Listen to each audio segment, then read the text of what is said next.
சமையல்காரனின் சாமர்த்தியம். ஒரு வீட்டில் ராமையா என்ற சமையல்காரன் இருந்தான். ஒரு நாள் அந்த வீட்டு முதலாளி தன் சமையல்காரன் கையில் 2 மாம்பழங்களை கொடுத்து, இன்றைக்கு என் நண்பர் ஒருவர் நம் வீட்டிற்கு வருகிறார். அதனால் இந்த மாம்பழங்களின் தோலை சீவி துண்டுகளாக நறுக்கி வை. அவர் வந்ததும் எங்கள் இருவருக்கும் இப்பழங்களை கொண்டு வந்து கொடு என்று சொல்லிவிட்டு தன் வேலைகளை கவனிக்க சென்றார். சமையல்காரனும் மாம்பழங்களின் தோலை சீவி நறுக்கினான். அப்போது பழம் எப்படி இருக்கிறது என்று பார்ப்பதற்காக ஒரு துண்டை எடுத்து ருசி பார்த்தான். ருசி கண்ட பூனைக்கு மதி கெட்டுவிடுவது போல் மாம்பழம் மிகவும் ருசியாக இருக்கவே எல்லாவற்றையும் சமையல்காரனே தின்றுவிட்டான். அந்த நேரத்தில் முதலாளியின் நண்பரும் வீட்டிற்கு வந்தார். சிறிது நேரம் கழித்த வீட்டு முதலாளி சமையல்காரனிடம் வந்து, என்னப்பா பழங்களை நறுக்கிவிட்டாயா என்று கேட்டதும், சமையல்காரன் தோல் கூட சீவ முடியாமல் நம் கத்தி மழுங்கியிருக்கிறது என்று கூறி ஒரு கத்தியை தன் முதலாளியிடம் காண்பித்தான். உடனே அந்த முதலாளி சமையல்காரனிடமிருந்த கத்தியை வாங்கி கொண்டு போய் ஒரு கல்லில் நன்றாக தீட்ட ஆரம்பித்தார்.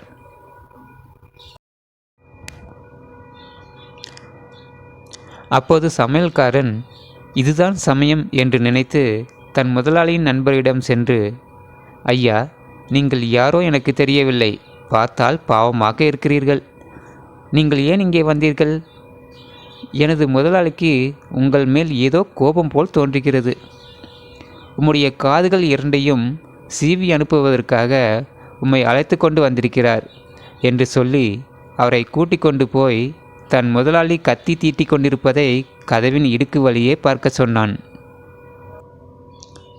அந்த காட்சியை கண்ட நண்பன் சமையல்காரன் கூறியது உண்மை என நம்பி தப்பித்தோம் பிழைத்தோம் என்று அலறி எடுத்துக்கொண்டு ஓடினான்.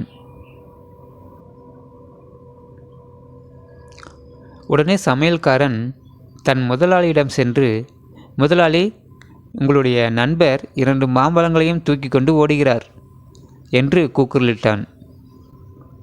கத்தியை தீட்டிக் கொண்டிருந்த முதலாளி அந்த கத்தியை கூட கீழே போடாமல் வாசலுக்கு வந்து தன்னுடைய நண்பனை கூவி அழைத்து, பழத்தை கொடுத்துவிட்டு போ என்ற சாடையில் ஒன்றே ஒன்று தா என்று கத்திக்கொண்டே அவனை பின்தொடர்ந்து ஓடினார். அது கேட்ட அந்த நண்பன் தன் காதுகளில் ஒன்றை கேட்கிறானோ என்று நினைத்து கொண்டு முன்னின்றும் அதிக வேகத்துடன் பறந்தோடினான். அந்த முதலாளியும் முடிந்தவரை தன் நண்பனை துரத்திவிட்டு அவனை பிடிக்க முடியாமல் வீடு வந்து சேர்ந்தான். சமையல்காரன் தன்னுடைய சாமர்த்தியத்தை நினைத்து நினைத்து சந்தோஷமடைந்தான்.